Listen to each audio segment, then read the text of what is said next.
ये प्रचारक की साधना होती है, उसका साध्य भी होता है।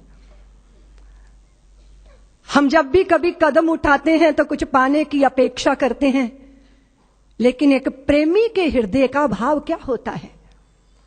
वो स्वामी राम की वाणी से व्यक्त होता है कि इश्क एक तरफा में यूं मसरूर हो जाऊंगा मैं, राम तुम होगे क्षमा काफूर हो जाऊंगा मैं तुम्हें देखूं तो देखूं तुम न मुझको देखना, तूने गर देखा मुझे मशहूर हो जाऊंगा मैं तुम्हें चाहूं तो चाहूं तुम न मुझको चाहना, तूने गर चाहा मुझे मगरूर हो जाऊंगा मैं अगर मांगू कभी तो कुछ ना देना तुम मुझे, वरना फिर प्रेमी नहीं मजदूर हो जाऊं।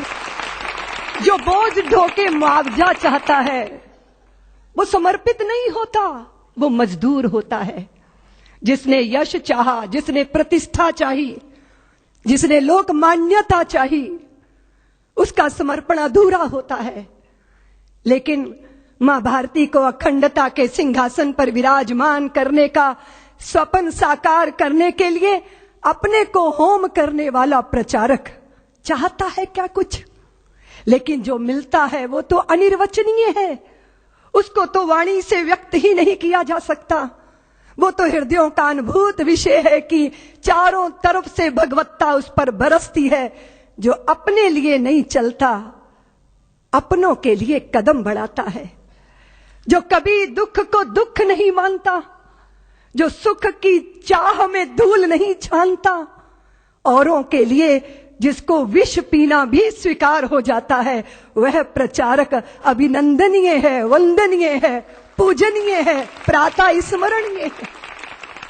रात दिन अहिर्निश मां भारती के चरणों में अपने आप को तपाना, गलाना। किस समय डॉक्टर साहब ने सपना लिया था? सारे देश के अंदर आग लगी थी, ब्रिटिश सत्ता के विरुद्ध एक वातावरण बना था, बलिदानों की गंगा मानो बह गई थी भारत के अंदर, विदेशियों की चूल्हे हिलने लगी। बस एक प्रहार और बाकी था कि सारे सपने साकार हो जाते।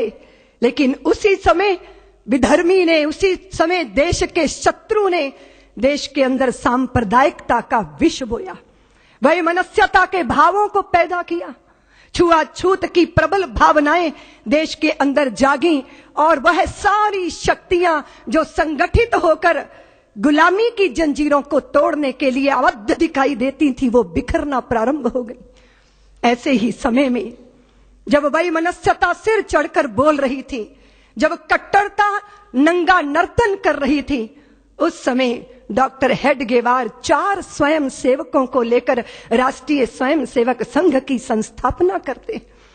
जब अपने ही कुएं पे पानी लेने आते थे और अपना ही भाई दुत्कार कर भगा देता था कि तू अछूत है, मेरे कुएं का पानी पिएगा तो सब अपवित्र हो जाएगा, और वो प्यास से तड़पते हुए अपने ही भाई को देखना, लेकिन निष्ठुरता का लबादा ओढ़े रहना, वो तिल तिल करके मरने वाले प्यासे को देखकर उस पीड़ा में से, उस वेदना में से राष्ट्रीय स्वयं सेवक संघ का निर्माण हुआ, जन्म हुआ।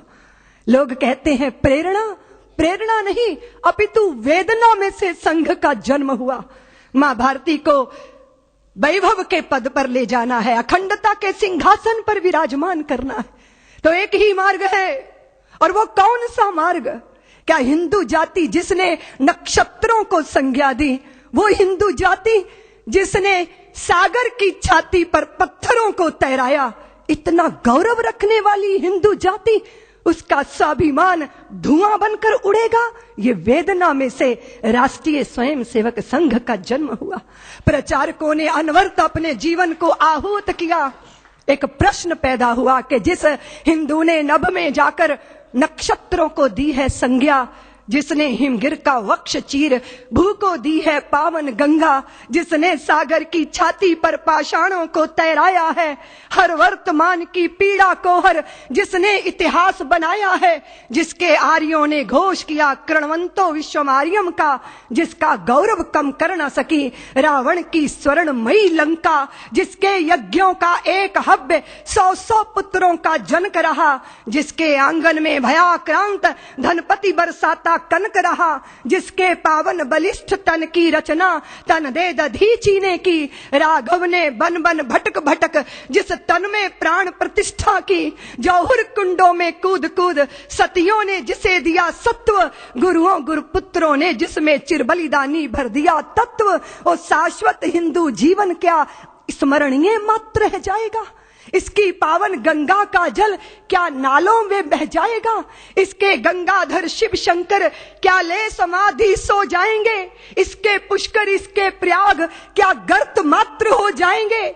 यदि तुम ऐसा नहीं चाहते तो फिर तुमको जगना होगा, हिंदू राष्ट्र का बिगुल बजाकर दानव दल को दलना होगा। इस वेदना में से, इस पीड़ा में से मां भारती के लुटते स्वाभिमान और बिखरती अस्मिता की वेदना में से राष्ट्रीय स्वयंसेवक संघ का प्रादुर्भाव हुआ। फिर एक एक दीपक जले, तिल तिल करके अपने आप को मां भारती के चरणों में आहूत करते रहे।